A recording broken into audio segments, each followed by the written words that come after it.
আপনারা এই জুসটা অনেক দোকানেই পান, আর পাইলে সব জিনিস খাইতে হয় না।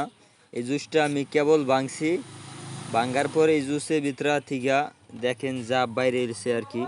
এই কেবল খাইলাম, খাওয়ার পরে দেখেন এখন কি বাইরে।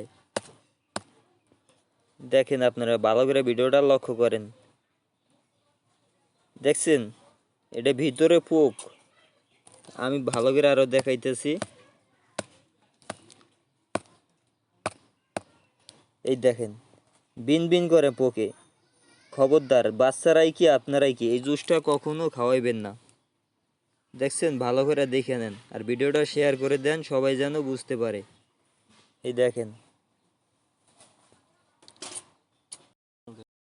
এটা ভিতরা গায়ে ডেট মেট সবই ঠিক আছে, তারিখ মারিক। তো হাজোমালের ভিতরা এই পোক বাইরেছে, সাবধান আপনারা।